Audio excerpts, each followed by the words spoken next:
Some stories are not meant to be forgotten. They are meant to stop you, silence you, and make you remember who loved you first. My name is Margaret Collins. I am 70 years old. I live in a quiet rural village near Yorkshire, England.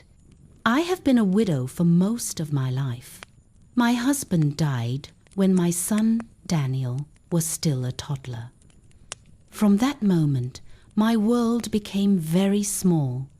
There was only my child and me. I became both mother and father to him. When my husband passed away, fear filled my heart. I had no money, no family nearby, and no one to help me. I did not know how I would raise a child alone, but every night when I saw my son sleeping beside me, his tiny chest rising and falling, I felt strength return to my body. I made a promise in silence. I will protect you. I will never let you feel alone. I worked endlessly. I cooked simple meals. I washed clothes by hand in cold water. Some days I cleaned other people's houses to earn a little money. Many nights I went to bed hungry and exhausted, but my son always ate first. When he smiled, my pain felt lighter. When he learned to walk, he fell many times. Each time he cried and reached for me. I held him and said, "Don't be afraid. I am here." When he was sick, I stayed awake all night, touching his forehead, whispering prayers, begging God not to take him from me. Years passed quietly. My hair turned grey. My back grew weak, but my love never weakened. Daniel grew into a man and began working in the fields. Every evening I waited for the sound of his footsteps. I cooked his meals and kept the house clean. Seeing him return home safely was enough. I did not want comfort. I did not want money.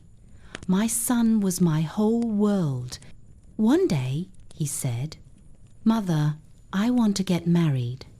I smiled and told him, "If this brings you happiness, then I am happy too." But deep inside, fear returned. When his wife, Elena, came to live with us, I welcomed her warmly. She was young and beautiful. I told her, "This is your home now." At first, I tried to help her. I showed her where things were kept. But soon, something felt wrong. She avoided my eyes. Her words became cold and short. When I helped in the kitchen, she said, "I know what I'm doing." Slowly, I stopped speaking. I told myself she was young and needed time. One evening, Daniel came home tired and dusty. "Wife," he said gently, "please bring me some water." There was no answer. He asked again. Still silence. Then his voice grew louder. I heard her cry. "It's your mother," she said. "She hates me. She calls me lazy and stupid." Those words were lies, but I remained silent. Then she said something that froze my blood. "Choose," she told him, "either me or your mother." That night, my son went to bed hungry.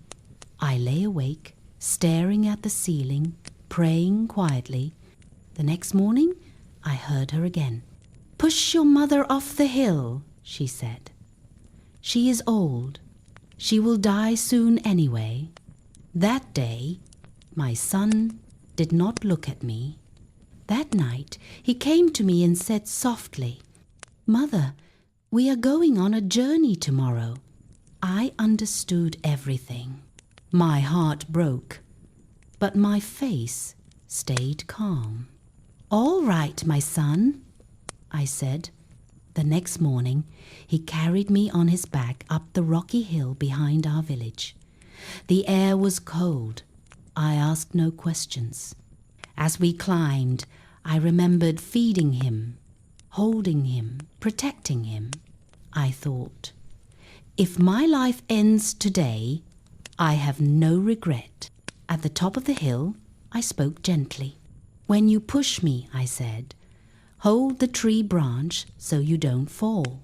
He turned to me, tears in his eyes. You know? He asked. Yes, I replied. A mother always knows. He cried and placed me down. Then he lifted me again, but this time he walked back down the hill. When we returned home, he sent his wife away.